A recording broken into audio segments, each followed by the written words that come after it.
you? Could you fight a man, or do you think women could fight men? I think so, yeah, because my aunt is like a third dan in like that belt, and like she got someone took her bag before in Paris, and like she like sidekicked Sam Chop the guy. Okay, can you show me right now how you stop my attack?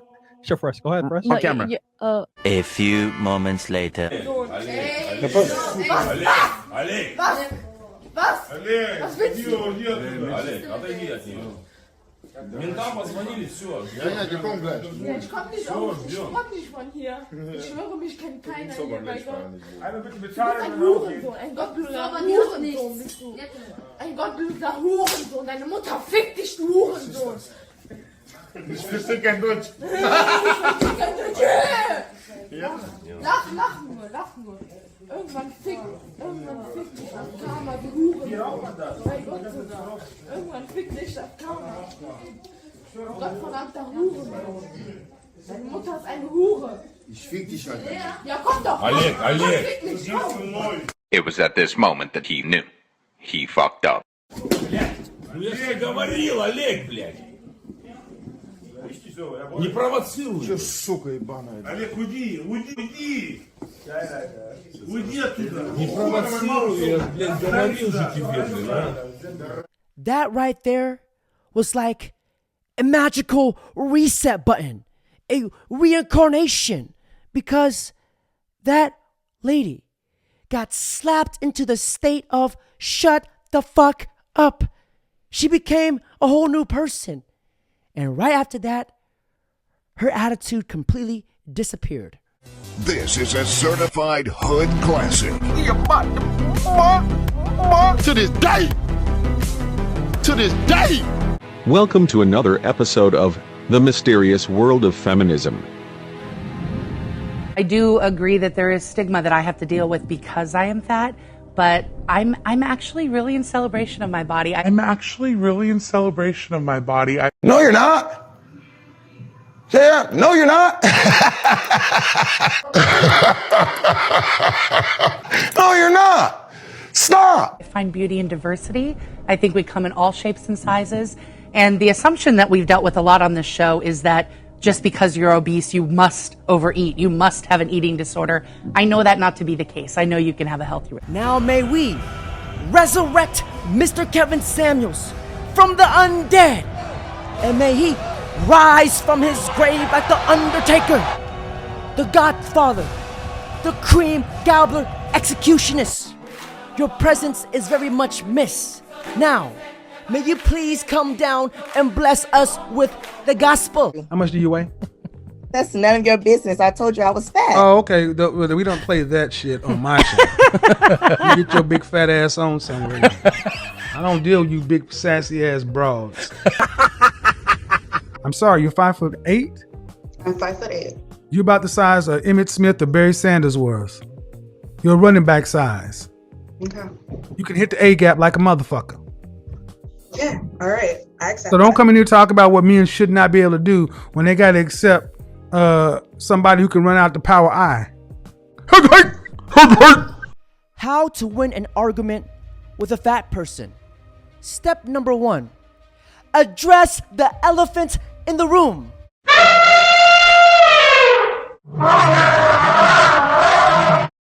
It's funny because every woman is a feminist until she gets crushed by the fate of her own weights at the squat rack. When that lady attempted... We need some milk! We now live in an era today where logic and facts are absolutely meaningless because it hurts your feelings. Unfortunately, due to the limitations of the feminist intelligence, they still think there is a wage gap. They don't like femininity. They don't like the female. It is terrorism against women. If they are not doing stupid things, then they are doing useless things somewhere else. Let's be fair, they are a bit different. Ma'am, please. They are literally everywhere. Movies, games, music, you name it. But it gets worse. It's not just flirting. just a hug or just a joke. There is no excuse. This is sexual harassment. Sexual harassment. Sexist! Stupid! You're a white male! You're a man! Everything a man does is right! Triggered? I'm triggered! Meanwhile. And sexism doesn't come from women. So of course it's caused by men. This is a social construct. You don't think women can be sexist? I don't think that women can enforce misogyny. What a load of nonsense. No, because it's all... You don't think any women can be sexist? This woman literally just said sexism does not come from a woman, so it had to come from a man. That is the biggest steaming pile of giraffe shit. And this is literally the most sexist thing I've ever heard in my entire life. You see, feminists will make up any kind of bullshit.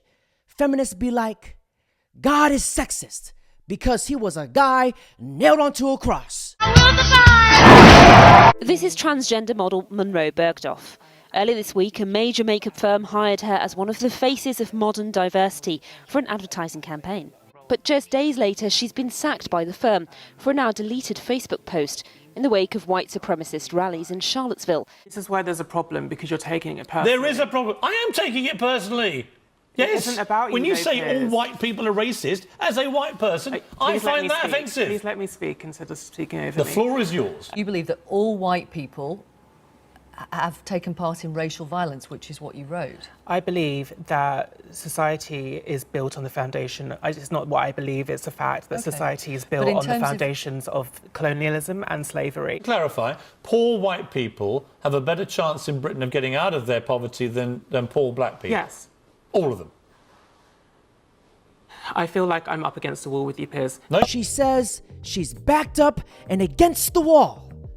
But in reality, she is just against the truth. And speaking of the truth, this is coming from a mixed race, transgender woman speaking on live national television.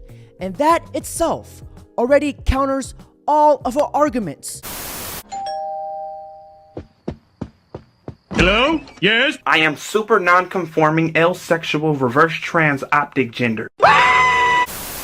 And speaking of transgenders, being brave is being yourself, and being transgender is about the bravest thing you can do. Why are we mainstreaming delusion? Why are we mainstreaming delusion? It's not delusion. Why would you call it delusion? Because Bruce Caitlyn Jenner, I'll call him Caitlyn Jenner. No, because it's her. You're not being polite to the pronouns. Because disrespectful. Okay, forget about the disrespect. Facts don't care about your feelings. It turns out that every chromosome, every cell in Caitlyn Jenner's body is male, with the exception of some of his sperm cells. It turns out that his brain structure is male. It turns out that he still has all of his male appendages. How he feels on the inside is irrelevant to the question of his biological sex. Chromosomes don't necessarily mean you're male or female. Gender. But even so, you have a thing like Klinefelter's syndrome. So you don't know what you're talking about. You're not educated on genetics. Would you like to discuss the genetics? No. What are your genetics? So I'd stay away from the genetics and back to the brain scans. You cut that out now, or you'll go home in an ambulance. Yeah, that seems mildly inappropriate for a political discussion. Cut that out now, or you'll go home in an ambulance. if he responded back with, "That wasn't very ladylike of you," I would have fucking lost my shit. Because nowadays, the world is no longer a clown show. It is a whole fucking circus. You said whites are the most violent and oppressive people. Well, yeah. That's what you said in your film. And if you're going to go back so that to would seem to me that statistics point that out too. Well, the Chinese were massacring Chinese and other races long before they'd ever met a white person. Attila the Hun wasn't white. It's the same in the subcontinent if you go back hundreds of years as well. The genocide in Rwanda was black on black. So is the Congo, which is the rape capital of the world. When it comes to education, the whole system needs to change. But let me look at education. Let's look at the figures on education. 33% of white kids go to university or further education. 37% of black kids go to university or further education. 67% of Indian kids go to university or further education. 76% of Chinese kids go to university or further education. But wait, there's more. You don't uphold the patriarchy, Piers. That is not Uphold the the case. The patriarchy. What's that? You don't know what the patriarchy I do, is. but explain it. The patriarchy is basically a structure that puts men at the top of power. So... I just love the fact that this donkey calls out the patriarchy being empowered by males when her whole fucking country was run and ruled by a queen. The queen is probably somewhere in heaven punching the air right now. How bloody fucking Don't dare be stupid. There's this saying that it is difficult, not easy, to win an argument against an intelligent person, but it is nearly impossible to win an argument against a freaking idiot. I don't even like Piers Morgan, but damn it, did he extrapolate and dismantled her argument in a very professional manner. Look, I've seen a lot of... Thank you so much for having me. I've seen a lot of your clips, and I can't help but think whether you actually mean half the things that you say and whether you're just trying to get attention. Do you actually believe in what you say, or are you just trying to stir the pot? Well, a lot of people have that reaction. A lot of people have that question. I don't know why it should be weird that a gay guy would be skeptical or fearful of Islam. I don't see anything strange about a gay person liking the Bible and liking the First Amendment and liking low taxes. I don't find anything odd about me, really. In order to find me peculiar or strange, or in order to think that perhaps I'm putting it on, you have to sign up to this idea of identity politics, which suggests that just because somebody is black or gay or a woman, they have to have particular political or ideological positions. I reject that idea. Well, I don't care whether you're gay or whatever. I'm just saying, you know, some of the things are just so outrageous, and the way you put them, I think, is he like a real-life Borat that's just out there to make fun of everyone and what do you think is followers? outrageous? What do you think that I've said is outrageous? Well, Give me something and perhaps I can explain it for you. You've called rape culture a fantasy. You've likened feminism to cancer. You've said that women on the pill don't look right, they don't talk right. But you suggest that we don't... Well, all those things are true. Okay, you said that all those things are true. Do you really believe it, Rape culture though? on American college campuses, you know, to say that there is a rape culture implies that there is a system or an environment which encourages rape. That doesn't exist on American college campuses. And just to believe in the statistics that feminists peddle, so 1 in 4, 1 in 5 women is going to be sexually assaulted in her time on campus, you'd have to believe that American college campuses have rape rates that approach those of the Congo, where rape is used as a weapon of war. We don't reward rapists in our society. We put them in prison. On the feminism question, women agree with me. 4/5 of American women do not describe themselves as feminists, and just 7% of British women describe themselves as feminists. I would imagine that Australia, being a very sensible country, would share those views too. It's only journalists who insist on political positions and insist on feminism in public. Actual people at home agree with me. I've heard you say that with almost every interview that I saw you do. But on your statement... Then you should ask different questions, darling. I've been studying and analyzing feminism for a very long time. And what I learned is that feminism, it is not about equality. It is not about women's rights, but it is about leverage. Because if you can ask any woman, do they want equality, love, or power? And they will simply reply back with, Could it be because women use sex to get power? Some of them, yes, yeah. Are women more interested in love or power? Depends on the person. Are men more likely to use power to get sex, or are women more likely to use sex to get power? Sex to get power. Do you think women are more interested in love or power? Power. Really? Now, if we dive deeper and look at the history of the womanist movement, feminism in the early 1980s was about women wanting the same rights as men, and that I can fully support and respect. I was a feminist when feminism was about equality, about levelling the playing field, giving women an opportunity to find their rightful place, particularly in the public world, which was tremendously important and exciting when we achieved that. Feminism in the early 2000s was about women are better than men. But what feminism today, to me, is all about advantaging women at the expense of men. And it's become very much caught up in the demonisation of males, presenting them always at a disadvantage. And I don't want to have any part of that. I was writing recently about boys' education, which is something I've written about for many decades. And I came across an article I wrote 40 years ago where we just started to notice how badly boys were doing vis-a-vis girls. I mean, we'd had 10 years of programs trying to help girls do better in the schools, which was fantastic. And a lot of girls who had been held back by traditional assumptions about, you know, girls not speaking up and girls not doing well in maths were now beginning to shine, which was a fantastic thing. But what was becoming very obvious is there were also a lot of boys falling behind and not achieving their potential. We have really very much feminist ideology infiltrating all our education systems, systematic programs to continue to advantage girls, and no one taking any notice of the fact that boys are falling out in huge numbers. Feminism, present day, is about women wanting to be men. Men ain't shit. Men ain't shit. Women are better than men. A life without children is vacuous, and it's inane, and it's pointless. And you may sit here and think that your career matters, but the truth is that your job will fire you out of whim and don't give a second, don't give a solitary shit. So and when you're 52 and you're past it with no grandchildren in a house by yourself, and all your friends have grandchildren in this beautiful life, and you're sitting there by yourself, do you think the fact that you can afford a few extra Gucci bags is going to genuinely make you feel happy? I was at my grandmother's 93rd birthday. I looked there. My grandmother had 9 children, because there was my father and 8 more. They all had a bunch of kids, blah, blah, blah. I stood there and I looked at my 93-year-old grandmother, and there was a room, a whole room full with maybe 70 people that came from that one woman.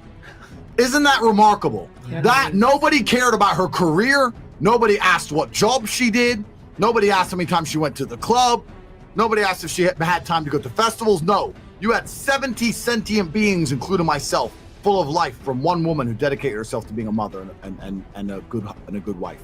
That is beautiful. And if you sit here and genuinely think that you're going to work your ass off through your fertile years, and by the age of 54, you're not going to be suicidal alone with a cat, then you're dumb. The happiest women on earth have children and a man who's paying the bills and their mothers. The happiest people on earth. I guarantee it. Your mothers, ask your own mother, do you regret having me? She's going to say, of course not. You're the best thing that ever happened to me. So now you're going to sit here and you're going to end your own bloodline? All your ancestors were out there surrounded by saber-toothed fucking tigers trying to survive on the streets out there in caveman days just to get to the final end where we have all the medical care and you can live in a nice warm house for your fucking selfish ass to say, no, I don't want kids. I'm too busy in the fucking strip club or going to fucking Mallorca to have a fucking to have a pina colada on the beach. It's absolutely insulting to your entire bloodline. Everything everyone above you has ever done and struggled for. All the times your grandparents went to work when they didn't feel like it, just for you to exist, for your selfish ass to say, no, me and my passions and my dreams and my shit drawings and my Instagram page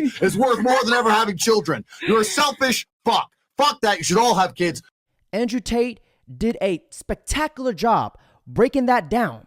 Now, fellas, that's it for today's video. Don't forget to like, comment, subscribe. Breaking news!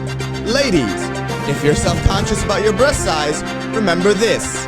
In my opinion, the best boobs are the ones I'm allowed to put in my mouth. More at 10.